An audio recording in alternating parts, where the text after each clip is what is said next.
جو ملک کے لیے اچھائی ہے اس کے ساتھ ہونا، اور ملک کے لیے جو برائی ہے اس کی مخالفت کرنا، جہاں جو آپ کے دائرہ کار میں آتا ہو، تو اس کو وہ نیوٹرل کا یہ مطلب نہیں لینا چاہیے کہ نہیں کچھ بھی ہو جائے تو ہم کچھ نہیں کریں گے، اور میرا خیال ان کا بھی یہ مطلب نہیں ہے. تو وہ اپنے آپ کو نان پولیٹیکل کہتے ہیں، ہمیں بھی نان پولیٹیکل کہنا چاہیے، لیکن جیسے میں نے کہا ہے کہ فوری طور پہ میں بھی انتظار کر رہا ہوں جس سے مجھے پتہ چلے کہ واقعی وہ نان پولیٹیکل ہے. ہماری اسٹیبلشمنٹ فوج بالکل نان پولیٹیکل رہے، جس کو یہ لوگ کہتے ہیں آج کل اپولیٹیکل، بالکل رہے، لیکن الیکشن میں وہ یہ ضرور نظر رکھیں کہ فری اینڈ فیئر الیکشن ہو. اس میں ضرور ان کو چاہیے کہ یہ اس میں پولیٹیکل ہونے یا نہ ہونے سے اس کا کوئی تعلق نہیں ہے.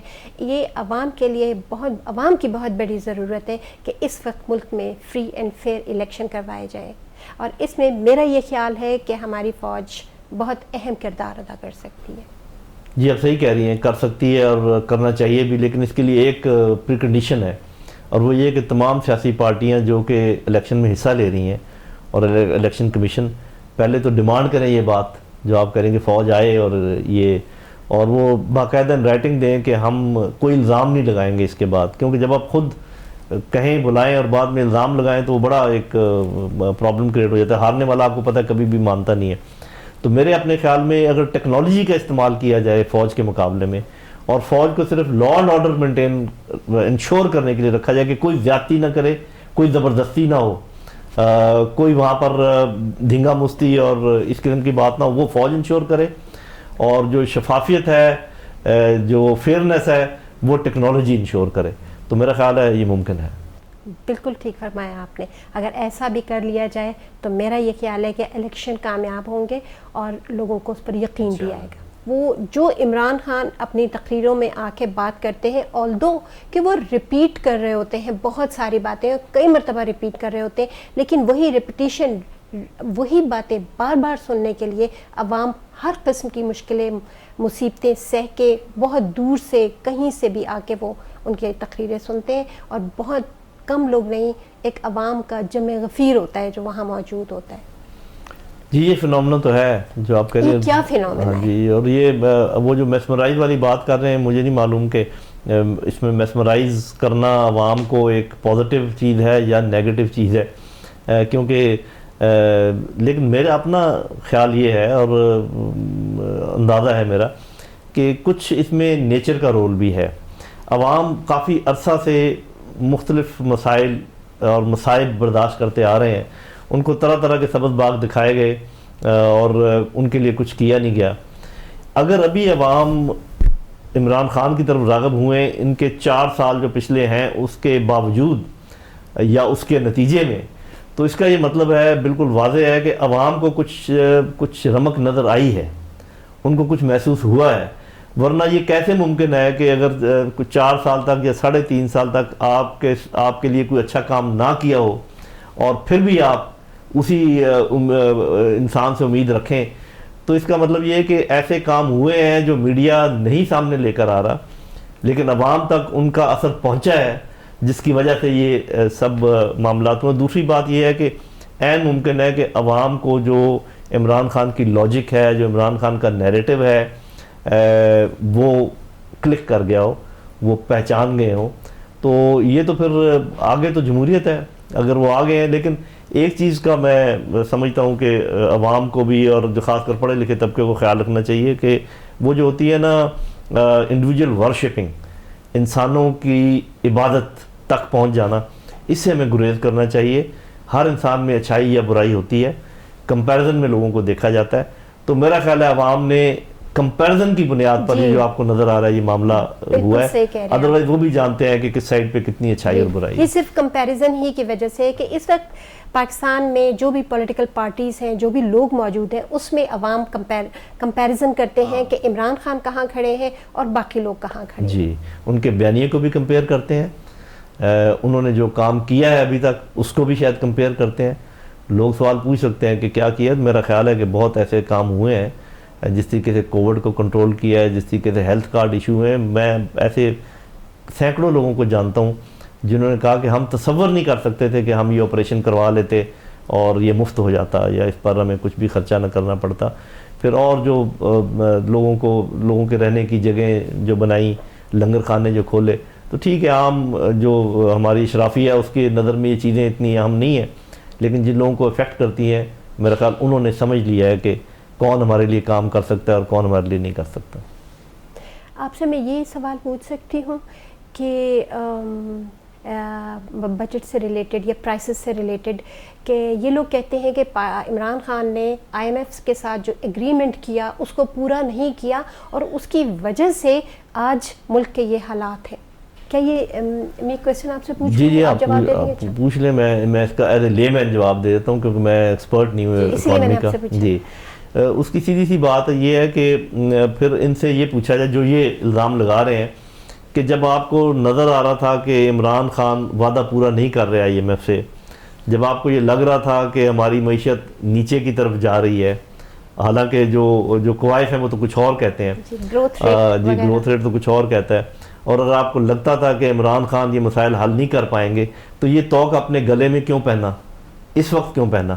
آپ 1.5 سال اور انتظار کرتے, آپ کھلی ڈیفیٹ دیتے عمران خان ہو جانے دیتے کہ Imran Khan was a failure. اس کی وجہ میں بتاتا ہوں, اس کی وجہ یہ ہے کہ عمران خان ایک فارن پالیسی میں شفٹ لے کر آ رہے تھے جو کچھ لوگوں کو باہر اور کچھ لوگوں کو اندر پسند نہیں آئی. اس کے علاوہ 2 بیٹا اور باپ کے اوپر فرد جرم عائد ہونے والی تھی, اگر وہ ہو جاتی تو آپ کو پتہ ہے اس کا نتیجہ کیا نکلتا. اس کے علاوہ میرا خیال ہے کہ عمران خان کی لینگویج جو ہے وہ اتنی ڈپلومیٹک نہیں تھی جیسے ہونی چاہیے, اس کے کچھ اثرات ہوئے. اور کچھ لوگوں نے یہ بھی محسوس کیا عمران خان کے مخالفین نے کہ اگر یہ اس کو 1.5 سال دے دیا تو ایسا نہ ہو کہ معاشی بحران سے پاکستان کو یہ نکال کر لے جائے اور پھر ہمارے لیے کوئی وہ نہیں رہے گا فیوچر. تو میرا خیال انہوں نے اس لیے یہ ٹائم چنا, ان کو اپنی جان بچانی تھی. باہر والے کچھ لوگوں کو اور اندر بھی کچھ لوگوں کو ہماری فارن پالیسی کی شفٹ منظور نہیں تھی. یہ جو ہمارے معاشی بحران سے نکلنے کے امکانات تھے وہ دیکھنا نہیں چاہ رہے تھے. تو میرا خیال ہے کہ یہ تو ایک ایسے بھونڈا سا الزام ہے کہ جی انہوں نے نہیں کیا پورا جو ان کے ساتھ وعدے کیے تھے. تو اگر وعدے پورے نہیں کیے تھے تو انہی کو بھگتنے دیتے نتیجہ ان کا. آپ نے وہ نتیجہ بھگتنے کا فیصلہ کیوں کیا؟ جنرل صاحب آخر میں آپ سے ایک ذاتی نوعیت کا سوال کروں گی. آج کل سننے میں آ رہا ہے, خبریں آ رہی ہیں کہ آپ کی کچھ مراعات وغیرہ بند کر دی گئی ہیں اور آپ محسوس کیا جا رہا ہے کہ آپ زیر عتاب آئے ہوئے ہیں, اس کے بارے میں کچھ فرمائیے. ہاں جی دیکھیں, ایک تو یہ کہ یہ مسئلہ چونکہ میری انسٹیٹیوشن کے درمیان ہے اس لیے میں زیادہ اس پہ بات نہیں کروں گا, لیکن 2-3 باتیں میں کلیئر کر دوں. ایک تو میری پینشن بند نہیں ہوئی, کہیں یہ بھی اڑا ہوا ہے کہ کچھ مراعات ہیں میڈیکل کے متعلق, اور وہ تو صاف ظاہر ہے کہ میں سمجھتا ہوں کہ اللہ تعالیٰ اور میرے والدین کے بعد میں آج جہاں بھی ہوں اپنی انسٹیٹیوشن کی وجہ سے ہوں. انہوں نے مجھے اتنا کچھ دیا ہے, اگر اس میں سے کچھ لے بھی لیں تو میرے دل میں کوئی اتنی کڑواہٹ نہیں ہے. میرا خیال غلط فہمی کی بنیاد پر ہے, کچھ عرصے میں یہ امید ہے ٹھیک ہو جائے گا. جنرل صاحب یہ انتہائی خوبصورت نشست رہی, تھینک یو ویری مچ. آپ کا تجزیہ, آپ کا منطقی تجزیہ جسے سارے لوگ مستفید ہوتے ہیں, آپ کا قیمتی وقت ہمیں ملا, تھینک یو ویری مچ. آپ کا شکریہ, آپ تشریف لائیں, آپ نے اپنا ٹائم نکالا اور میرے ساتھ انٹرویو کیا, بہت مہربانی. Thank you very much.